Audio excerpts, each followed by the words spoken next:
Hello Gemini, ito po ang weekly reading mo. Timeless po ito mga teng dude, kaya kung kailan mo man mapanood, doon siya magre-resonate sa energy mo.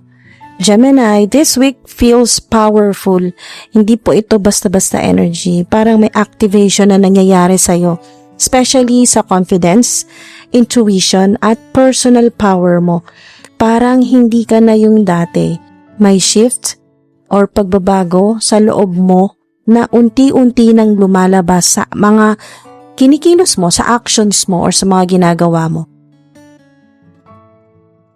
Gemini, ganito ka ngayon nakikita, okay? Dito sa energy mo. Mas confident ka ngayon, mas aware ka sa sarili mo, at parang mas hindi ka na madaling maapektuhan ng ibang tao. Energy mo ngayon mga teng dude, confident at composed, emotionally aware, may sariling desisyon, grounded pero sobrang powerful. Mga teng dude. Gemini, may na-activate sa'yo ngayon. Ito yung feminine energy mo, yung confidence, yung attraction, yung self-worth mo, passion at drive, yung intuition o yung inner knowing po ninyo, luck, yung swerte po ninyo at mga opportunities. Yan po yung mga na-activate po sa inyo ngayon. At financial stability. Ready na ba kayo mga teng dude? Gemini, umpisahan po natin dito sa inyong lady or goddess feminine power card. Gemini, this is your power card. Parang mas aligned ka sa sarili mo ngayon.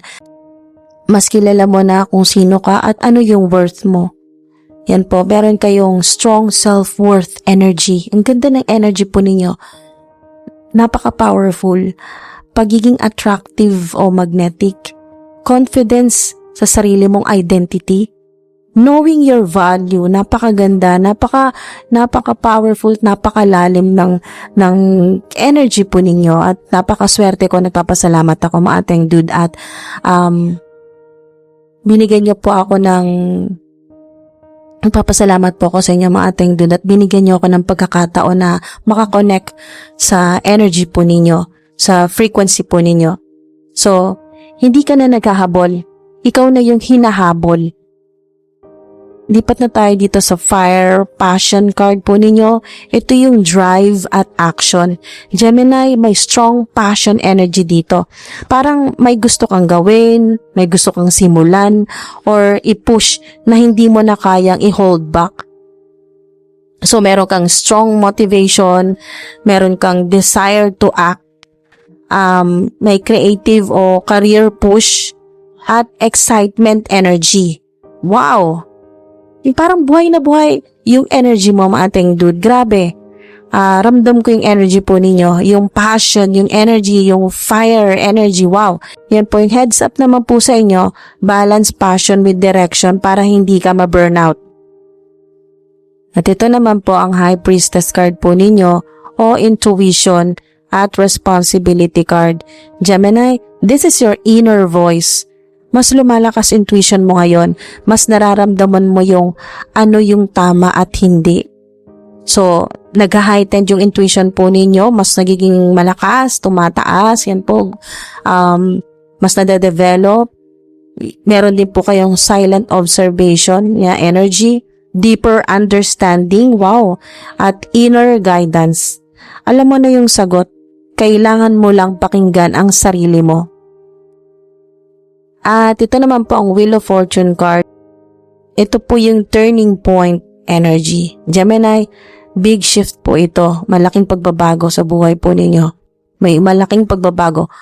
Mga teng dude, may pagbabago sa cycle mo. Pwedeng good luck, opportunity o direction po ng buhay po ninyo.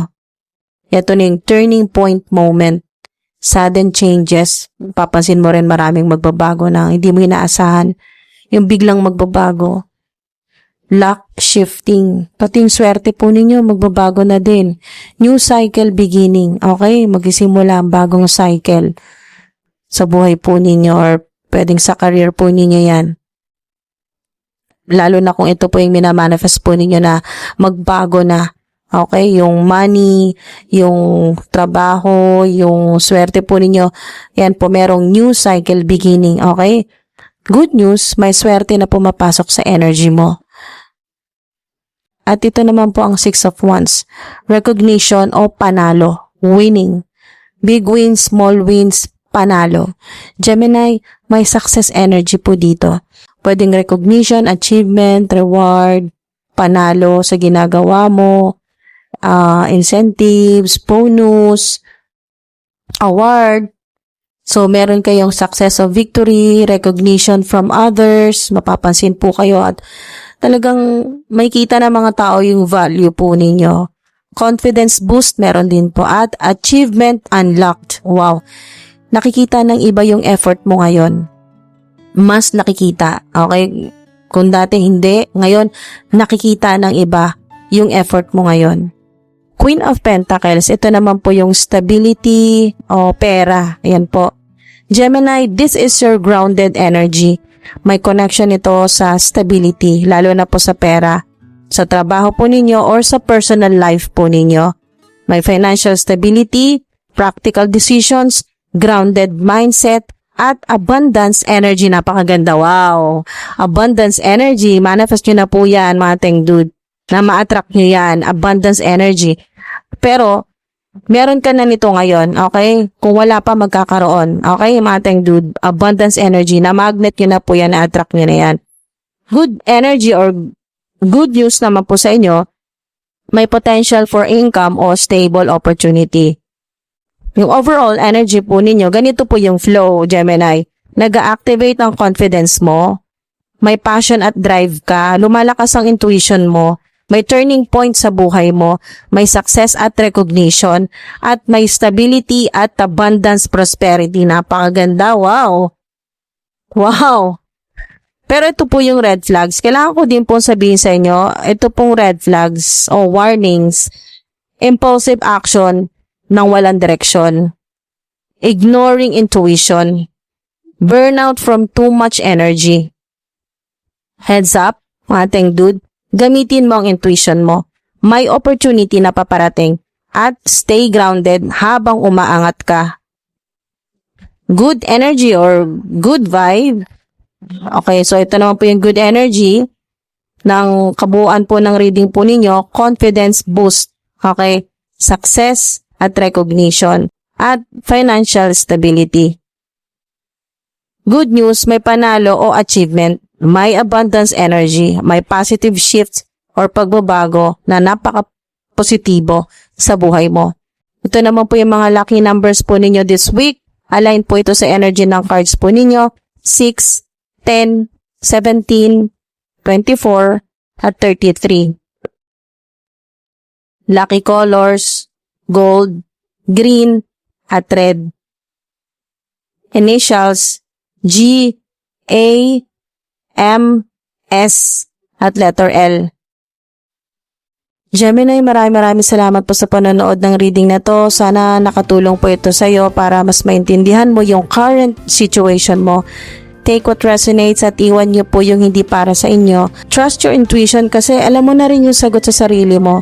Harinawa po dumating sa inyo ang success, stability at abundance na deserve po ninyo.